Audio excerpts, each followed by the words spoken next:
We know that Jay hates LeBron James with every bone in his body. Uh, Steve doesn't like LeBron James, but he doesn't hate LeBron James.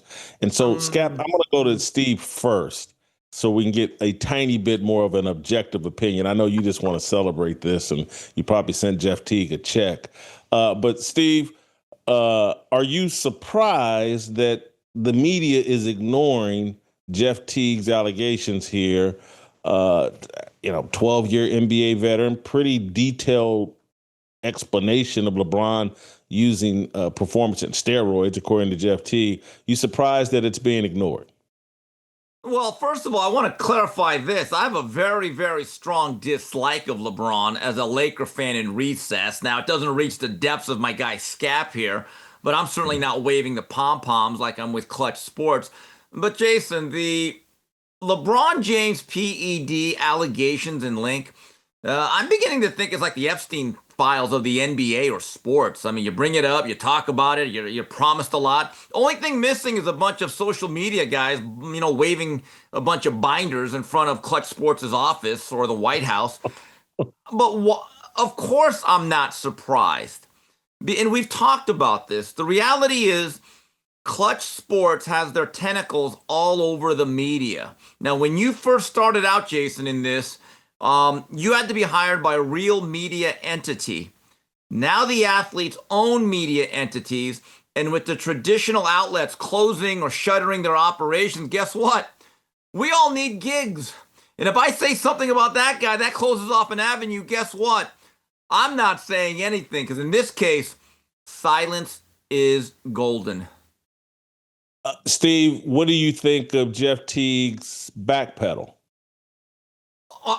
Well, now that NFL camps are starting out, I believe any team that's looking for a cornerback should be getting Jeff Teague's numbers and see if he could tackle a little bit.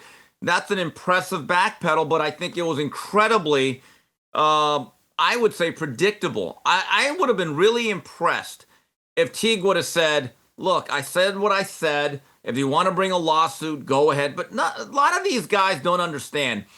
Freedom of speech is not necessarily free. There is a price for it. And I don't mean just monetarily, that you're going to say certain things. If you're critical of anybody, Jason, you take a lot of heat for it. I'm sure Scap does from the LeBron James cultists, that these people really, they have more loyalty towards someone that they don't know, that they idolize from an athletic standpoint, than their own family members. You're going to be able, or you're going to have to be able to take the heat.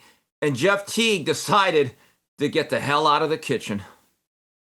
Yeah, he's not quite Candace Owens versus Bridget Macron.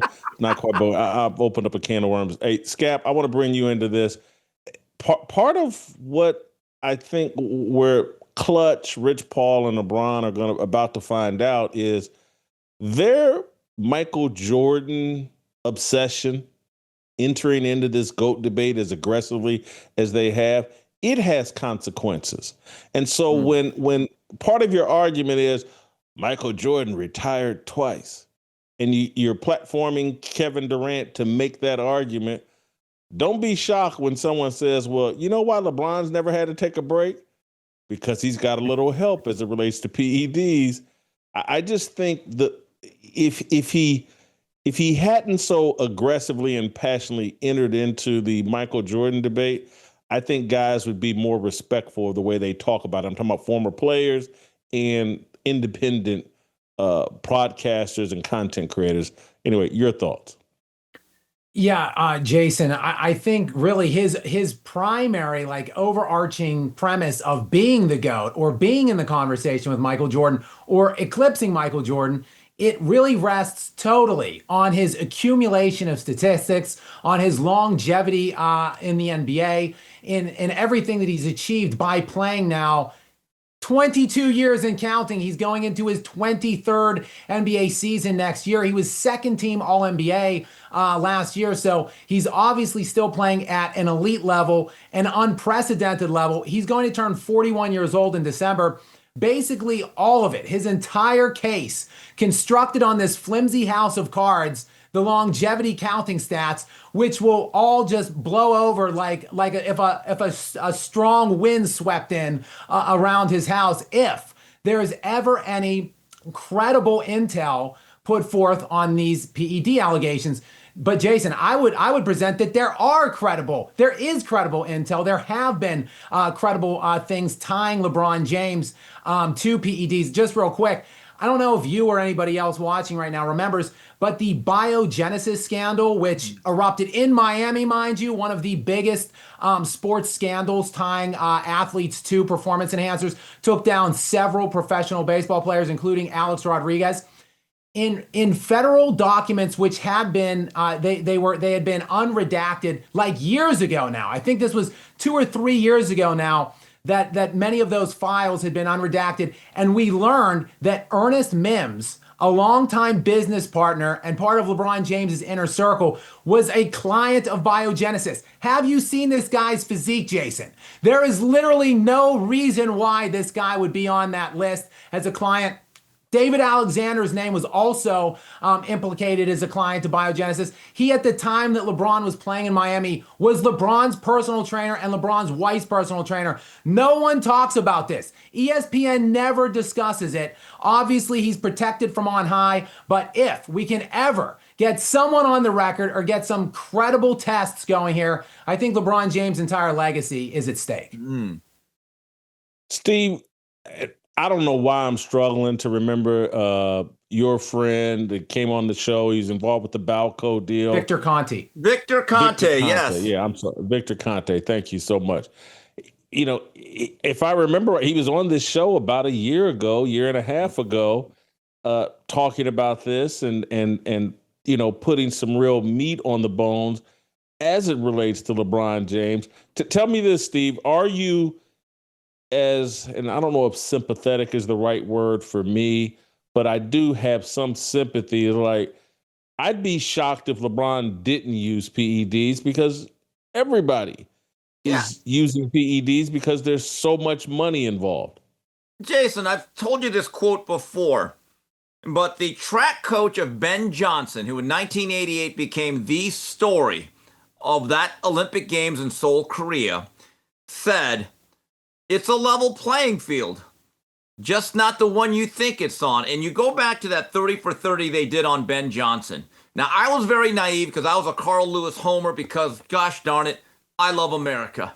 And I was very angry that he ran away from Carl and he set the world record at 9.79. Now, I believe that was the name of that particular documentary. Jason, it blew my mind that it turned out of the 9 finalists for that 100-meter finals, you know, 8 of them had been implicated or flat out suspended and busted for steroids. So again, it's a level playing field. And that's why I always thought Barry Bonds got a bad rap. Number one, Barry Bonds was not the only guy doing it. It turns out, Jason and Scap, the pitchers are on it too. So again, level playing field. Scap, do you have any sympathy as it relates to the fact that, hey, look, this is what professional athletes do in this era of generational wealth? I don't think sympathy would be the right word. I think understanding, I certainly do, because I grew up in Pittsburgh and I was a humongous Barry Bonds fan, and I carried my fandom of him over to San Francisco. And when the federal government of the United States put, I don't know how long, like a year plus probe investigation into Barry Bonds, basically just Barry Bonds usage, they really determined that he only started using it as like a response to the rest of the league using it. You brought up Mark McGwire and Sammy Sosa. Well, Barry Bonds was a much better baseball player than those two. But if they were using, he, again, to echo Steve's point, was really just leveling the playing field. And Jason, real quick, back when LeBron's personal media group, ESPN, was still reporting sports, they did the ESPN, the magazine, did a piece on 2011's league MVP, Derrick Rose. And if you remember the timing of it, he was essentially he was encased in 2 different MVP campaigns by LeBron. LeBron won in 08-09 and then 11 or 12 and 13. Anyway, Derrick Rose won the middle year, breaking up LeBron's 4 league MVPs. And he was asked by ESPN the magazine in this piece, how big of an issue is performance enhancers in your sport? 1 being, what are PEDs? 10 being everyone's juicing. And Derrick Rose's response was 7, quote, it's huge. I really think we need to level the playing field. So I think to both of your points, a lot of the league was likely using. I think it's just common sense that LeBron would also start using. He was the best player at that time. And he was in Miami where Biogenesis was happening. And again, his personal trainer and longtime business partner were on the client list of Biogenesis. Obviously, he has been using, probably still is. But like you said, mostly everybody else probably is too. Like what you saw? Hit that like button, subscribe, and check out the full episode by clicking the link below.